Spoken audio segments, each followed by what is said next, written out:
anchor and executive editor of Special Report, Brett Baer. Happy New Year. Great to see you. Harris. Can we start with a primetime address? Brett, why do that, and what does the president need to say to the American public on the subject of the wall? Well, listen, we're hearing that he's going to ask for time, and that's significant because you usually don't do that unless you have something important to say. Networks don't give the time unless they're told it's something of national importance. So it could be that he is going to declare the national emergency he's talked about to get the wall done. It could be that he's going to throw out some other compromise to Democrats. Harris, the timeline here is interesting because internally the next real deadline is Thursday night because the next paychecks go out are drafted on Friday. And that's really the paycheck that counts because they've been paid through the holidays, all the federal workers, and it comes to an end this week, at the end of the week. That's when the next paychecks go out. So look for some intensity, and I think you're seeing from the president asking for time, going to the border on Thursday, suggesting to put the pressure on that side. And so December 28th, I think, was the last pay period, and so this Thursday is that pressure point. But, you know, I've been asking for the better part of an hour and a half now, is any of this about money? And would it be a big difference if we didn't actually have to go to the government and taxpayers for this money? We wouldn't be shutting anything down if there could be some deal struck with Mexico. A key component, according to the president, when he was negotiating for votes in 2016. Right. It's not really about money. It's all about politics and about, you heard the congressman, who gets the W.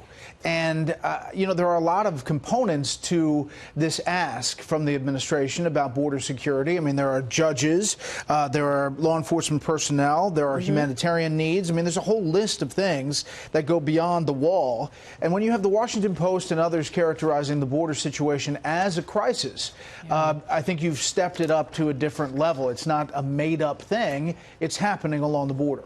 Let's talk about the crisis if we can.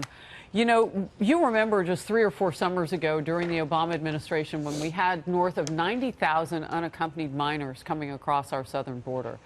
That was a crisis. We didn't see that president go to the border.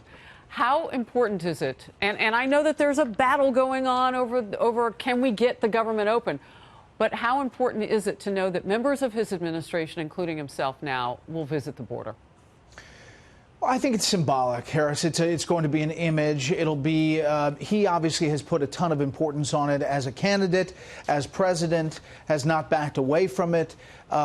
However, there are deals to be made about how to get the security that you want along the border. And whether you call it steel slats or you call it a wall, the bottom line is that something has to change along the border, and something has to change, more importantly, on immigration policy, that there are several loopholes that could be fixed by Congress if they so chose. A lot different with a Democratic control of the House, and that's where the horse trading has to happen. President Obama, and I only use this because it's the most recent example of executive order with regard to this issue that was, I mean, it was a huge newsmaker at the time and continues to be on DACA, executive fiat to get that for those dreamers. And that's part of the battle over the last year or so. Is there a certain risk that a president takes when he steps in with executive order, executive presentation here?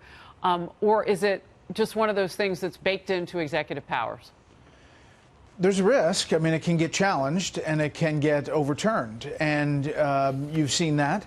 You've seen that with some of the president's actions early on. This president, President Obama, obviously, it was challenged and then was appealed.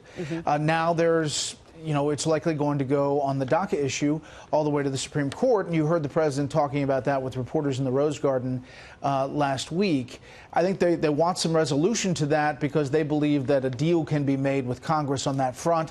You mentioned it earlier. There was already a negotiation that really was close the last time when it came to Dreamers and it came to border security. But frankly, we are always one election away from solving the big issues. And Democrats, I think most people in this town, wanted the issue. And they wanted the issue on the election. Wow. They got to get out of that town, talk to some real people every now and then, I guess. and really figure out what the issues are, because a lot of people are waiting to see what's going to happen. Some of them are not going to get their paychecks on Thursday, potentially. Primetime address, though, coming up from the president. And we have Brett Baer in the meantime each night at 6 p.m. Eastern for a special report. Thank you. Thanks, Sarah.